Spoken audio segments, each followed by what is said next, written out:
तो आज हम इंडिया पोस्ट और जो डाकघर की बचत योजनाएं हैं उनकी दुनिया में थोड़ा गहराई से उतरते हैं। हाँ। हमारे पास कई तरह की जानकारी है, कुछ लेख हैं, रिपोर्ट्स हैं, सरकारी सूचनाएं भी हैं और हमारा मकसद है कि इनके जो सबसे ज़रूरी हिस्से हैं उनको समझें, खासकर जो हाल के अपडेट्स हैं और ये जो अलग अलग स्कीम्स हैं उनको देखते हुए। बिल्कुल। और हम सिर्फ ये नहीं देखेंगे कि तथ्य क्या है, बल्कि ये भी समझने की कोशिश करेंगे कि ये जो दुनिया का सबसे बड़ा डार्क नेटवर्क है, ये कैसे विकसित हो रहा है, टेक्नोलॉजी इसे कैसे बदल रही है और कौन सी बचत योजनाएं मतलब अलग-अलग ज़रूरतों के हिसाब से सबसे अच्छी हो सकती हैं। हाँ, तो शुरुआत करते हैं भारत पोस्ट के इस विशाल नेटवर्क से। सोचिए 1 अक्टूबर 1854 में शुरू हुआ और आज करीब 1.65 लाख डाकघर हैं और लगभग 4.58 लाख कर्मचारी। ये दुनिया का सबसे बड़ा नेटवर्क है। सही बात है। और ये सिर्फ चिट्ठी पत्री ही नहीं है, मनी ऑर्डर हैं, फिर बचत योजना है जैसे पीपीएफ, एनएससी वगैरह, बीमा भी है, बिल पेमेंट भी, बहुत कुछ है। और इसमें टेक्नोलॉजी का रोल अब काफी अहम हो गया है ना। बिल्कुल। ये जो एडवांस्ड पोस्टल टेक्नोलॉजी है, एपीटी सिस्टम जिसे कहते हैं, वो सूरत, राजकोट जैसे कई शहरों में लागू हो भी चुका है। इससे ग्राहकों को तेज सेवा मिलती है, पार्सल की ट्रैकिंग बेहतर होती है, रियल टाइम, और अंदरूनी काम भी सुधरता है। अच्छा, पर एक सवाल मन में आता है, क्या ये टेक्नोलॉजी सचमुच दूर दराज के गांवों तक भी पहुंच रही है, जहां शायद कनेक्टिविटी का इशू हो? अच्छा सवाल है। देखिए, इसके लिए IT 2.0 जैसा अपग्रेड लाया जा रहा है। मडिकेरी जैसे जो थोड़े ग्रामीण इलाके हैं, वहाँ भी इसके जरिए अब UPI पेमेंट्स और मोबाइल ऐप से डिलीवरी रिकॉर्डिंग जैसी चीज़ें आ रही हैं। हाँ, ये ज़रूर है कि पूरी कवरेज में थोड़ा वक्त लगेगा, पर दिशा तो यही है, मतलब टेक्नोलॉजी से सेवाओं को बेहतर और सुलभ बनाना। और टेक्नोलॉजी का एक और असर जो दिख रहा है वो है KYC का विस्तार। मैंने सुना है कि अब RD और PPF खाते खोलने के लिए भी। हाँ, बिल्कुल। RD यानी रेकरिंग डिपॉजिट और PPF खाते खोलने या पैसे निकालने या नॉमिनी बदलने के लिए भी अब आधार बेस्ड बायोमेट्रिक KYC इस्तेमाल हो सकता है। तो इसका मतलब कागजी कार्रवाई अब काफी कम हो जाएगी पहले से। हाँ, काफी हद तक।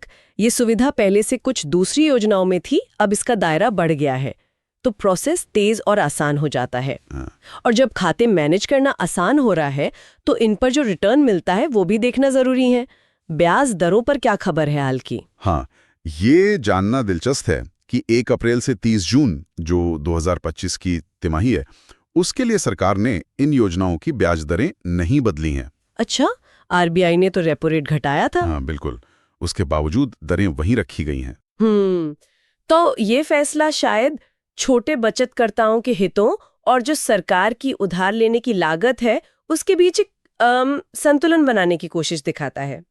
खैर, अभी के लिए सीनियर सिटीजन सेविंग स्कीम यानी SCSS और सुकन्या समृद्धि योजना SSY, ये दोनों 8.2% के साथ सबसे ज्यादा ब्याज दे रही हैं। और PPF 7.1% पर स्थिर है। तो 8.2% के साथ SCSS तो अब भी कई बैंक FD से बेहतर रिटर्न दे रहा है। हाँ, ये बात सही है। हालांकि कुछ छोटे फाइनेंस बैंक हैं जो शायद इससे ज्यादा भी दे रहे हों, पर उनमें फिर वो जोखिम वाला पहलू आ जाता है और बीमा कवर भी लिमिटेड होता है। ये ध्यान रखना चाहिए। बिल्कुल सही कहा। और PPF की जो स्थिरता है, मतलब 7.1% पर, वो अगली तिमाही यानी 1 जुलाई से 30 सितंबर 2025 तक भी जारी रहने की उम्मीद है। ये लंबी अवधि के निवेशकों के लिए अच्छी खबर है, खासकर जिन्हें टैक्स लाभ भी चाहिए।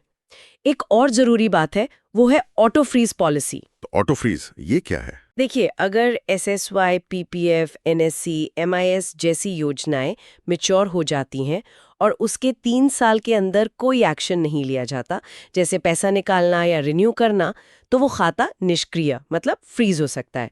उसे दोबारा चालू करने के लिए फिर पोस्ट ऑफिस के चक्कर लगाने पड़ सकते हैं। अच्छा, ये जानना जरूरी था। अब इतनी सारी योजनाएं हैं, PPF, NSC, SCSS, SSY, MIS, RD, time deposit, कोई अपनी जरूरत के हिसाब से सही कैसे चुने? थोड़ा कंफ्यूजिंग हो सकता है। हाँ, हो सकता है। इसे थोड़ा सरल करते हैं। अगर लक्ष्य है लंबी अवधि का निवेश और टैक्स बचाना, तो PPF अच्छा है। बेटियों के भविष्य के लिए SSY बेहतरीन है, उसमें ब्याज दर भी अच्छी है। अगर हर महीने एक फिक्स्ड इनकम चाहिए तो मंथली इनकम स्कीम यानी MIS देख सकते हैं, या फिर वरिष्ठ नागरिक हैं तो SCSS।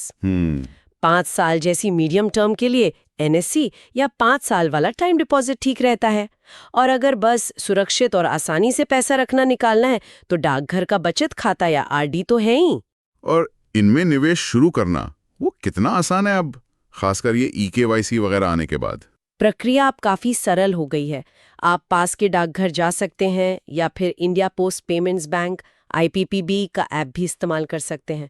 KYC के लिए आधार कार्ड, पैन कार्ड और फोटो तो चाहिए ही, पर हाँ, जिन योजनाओं में eKYC लागू हो गया है उनमें फॉर्म भरने की भी जरूरत नहीं पड़ती। बायोमेट्रिक वेरिफिकेशन काफी होता है। भुगतान नकद, चेक या डिजिटल तरीकों से जैसे चाहे कर सकते हैं। तो काफी बदलाव आ रहे हैं टेक्नोलॉजी की वजह से भी और पॉलिसी में भी। जी हाँ, और ये सब देखते हुए एक विचार मन में आता है कि जैसे जैसे भारत पोस्ट और ज्यादा डिजिटल हो रहा है, अपनी सेवाएं ऑनलाइन ला रहा है, तो भविष्य में ये जो 1.5 लाख से ज्यादा फिजिकल डाकघर हैं, उनकी भूमिका क्या होगी? क्या वो सिर्फ बैंकिंग और सर्विस सेंटर बनकर रह जाएंगे, या फिर समुदाय के लिए, खासकर ग्रामीण भारत में, उनका कोई नया सामाजिक या आर्थिक मतलब निकलेगा? इस पर सोचना काफी दिलचस्प होगा आगे।